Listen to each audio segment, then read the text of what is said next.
Mesdames, Mesdemoiselles, Messieurs, bonsoir. Merci de me recevoir chez vous. C'est l'heure de votre journal sur KMT, LCL, FM+, et OM5 TV sur les réseaux Free, Orange, Numéricable et Bouygues en France. Je suis en compagnie ce soir de Geneviève Laouché. Geneviève, bonsoir. Bonsoir Catherine, bonsoir à tous. Voici quelques-uns des sujets que nous vous proposons ce soir. Cela fait maintenant 3 jours que les forces de l'ordre cherchent sans succès à retrouver le fugitif du Morne Rouge. Le 13 juillet dernier, Étienne Quédic, directeur général de la SMDS, la Société Martiniquaise de Distribution et de Services, a reçu Claude Lise, le président de l'Assemblée de Martinique. La collectivité territoriale de Martinique organisait le 22 juillet dernier une cérémonie de récompense de fin d'année à l'attention des bacheliers des lycées publics et privés. Le 14 juillet a eu lieu au Carnet la 6e édition de la fête du poisson. Et puis le dimanche 10 juillet, les professionnels de la pêche avaient organisé la fête des marins-pêcheurs de Fort-de-France. Enfin, votre savoir et réfléchir évoquera la gendarmerie, son image à l'épreuve des faits. Dans le cadre de son plan de modernisation et de lutte contre les coupures, aujourd'hui, vendredi 28 juillet, EDF a organisé une importante opération de maintenance. Il s'agissait de remplacer de gros transformateurs à Trinité qui desservent près de 20 000 foyers dans le Nord Atlantique. Un commentaire, Geneviève? Non, juste pour préciser que c'est vendredi 29 juillet. Ah bah oui. Après Areva et EDF, l'État s'apprête à renflouer une autre entreprise en difficulté, Eramet, le premier groupe national du nickel et du manganèse.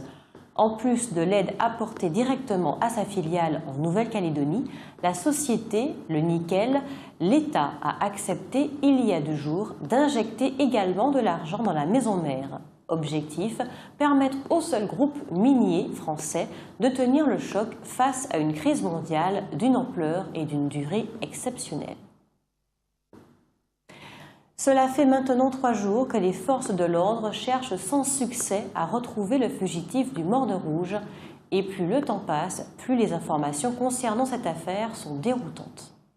En effet, le préfet Fabrice Rigoulet-Rose, qui organisait hier soir, jeudi, une réunion de crise, a déclaré que l'on ne pouvait pas vraiment parler d'évasion puisque le présumé collaborateur d'Al-Qaïda avait l'autorisation de se déplacer à sa guise dans la commune du Morne Rouge. Sa seule obligation était de pointer 4 fois par jour pour signaler sa présence aux gendarmes. Si beaucoup étaient depuis longtemps scandalisés par le fait que l'État français décide de manière unilatérale d'envoyer un terroriste potentiel sur notre territoire, comment pourrait-on seulement concevoir l'idée que dans les faits, cet homme bénéficiait d'un traitement bien plus souple qu'un petit délinquant? C'est tout simplement incroyable. La RD1 qui permet d'accéder à la commune de Font-Saint-Denis est bloquée depuis une semaine par un éboulement. Entre le bourg et le quartier de Choux, la route est inaccessible. Et d'après la CTM, en charge de son entretien, il ne faut pas s'attendre à revoir rapidement cette portion de route s'ouvrir à la circulation. Les préparatifs se poursuivent pour la rentrée du lycée Schellcher. Une quarantaine de modulaires ont déjà été installés sur les sites de Bellevue et de Joseph Gaillard. Il en reste une quinzaine à placer. Mais il faudra encore s'occuper de nombreuses finitions pour que ces lieux d'accueil provisoires du lycée Schellcher deviennent opérationnels. Notons qu'une entrée distincte de celle des 2 autres lycées a été prévue pour la communauté du lycée Schellcher afin d'éviter la saturation et les embouteillages. Le 13 juillet dernier, Étienne Quédic, directeur général de la SMDS, la Société Martiniquaise de Distribution et de Services, a reçu Claude Lise, le président de l'Assemblée de Martinique. Au programme, la visite du centre de pilotage opérationnel basé sur la commune du Robert. La SMDS est en Martinique la société qui gère les installations de traitement et de distribution d'eau pour le Nord Atlantique, le Morne Rouge, Schellcher, ainsi que la station Vivet de la CTM. Son directeur Étienne Quédic y a accueilli Claude Lise ainsi que d'autres élus, parmi lesquels Marie-Françoise Toul, présidente du comité de bassin.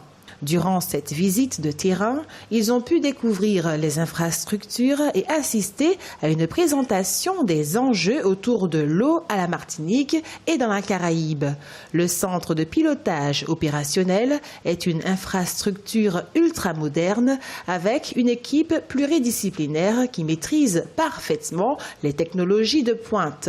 Un équipement et des expertises qui permettent de délivrer un service de qualité aux usagers.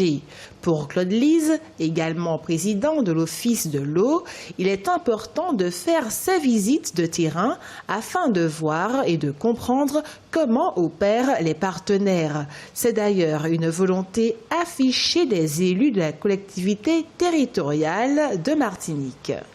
Au mois de juin dernier, on s'en souvient, 2 électeurs, messieurs Bourgade, proches du Modémas, et Cordémy, proches du PPM, avaient contesté l'élection d'Alfred Marie-Jeanne à la tête de la CTM et avaient porté plainte devant la juridiction administrative. Une plainte qui reposait sur la remise en cause des comptes de campagne du leader du Grand Assemblée pour Bapaya en Chance.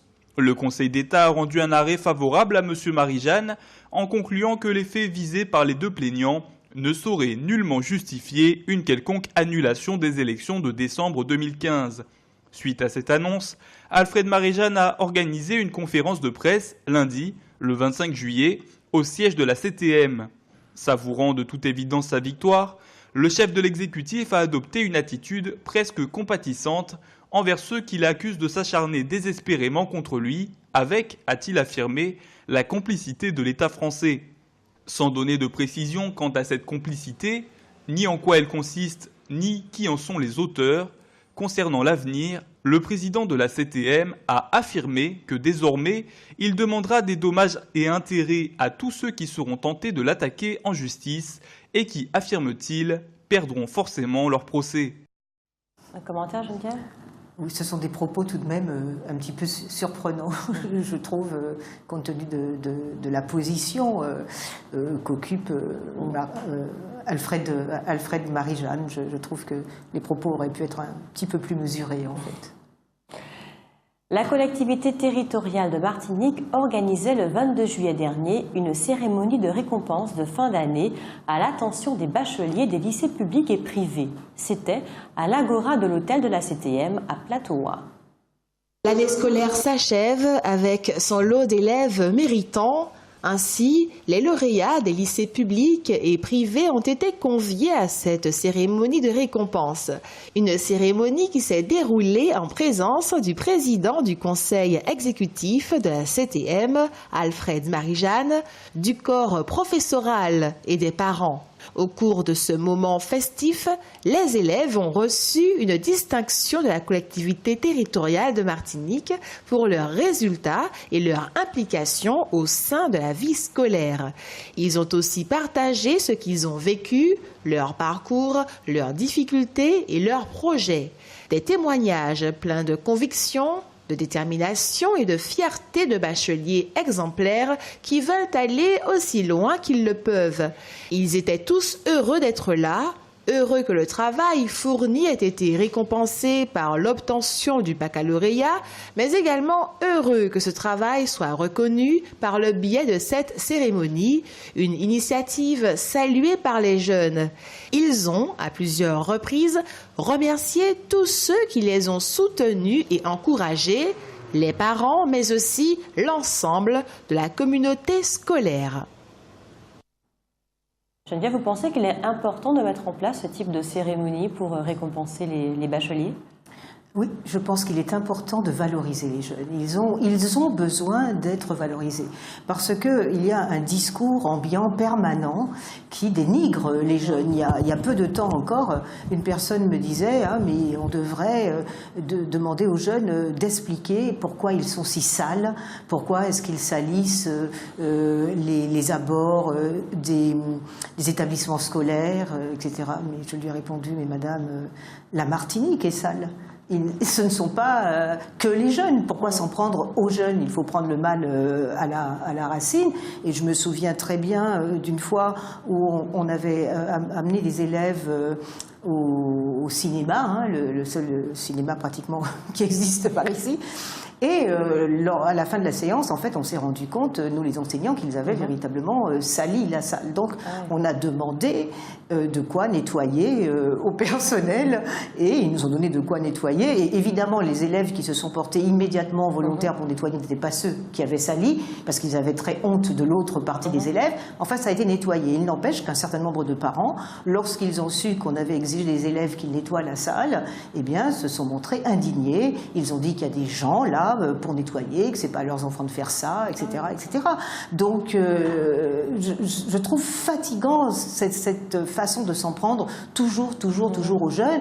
Par exemple, lorsqu'il s'agit de deux roues, on dit souvent que les jeunes font n'importe quoi en deux roues, ce qui est vrai, mais parfois je regarde et je regarde la tête des gens qui font n'importe quoi en deux roues, et ce ne sont pas toujours des jeunes. Parfois, ce sont d'anciens jeunes, on va dire. Donc, si d'un côté, on est toujours en train de les stigmatiser, eh bien, il faut qu'il existe des gens ou des occasions, en tous les cas, de les valoriser, parce que les jeunes, ce sont des personnes comme les autres, avec leurs défauts et leurs qualités. Et comme ils constituent l'avenir du pays, il vaut mieux faire en sorte de leur donner confiance en eux. Merci Geneviève. Outremernews.fr, site d'information actualisé 24 heures sur 24, 7 jours sur 7.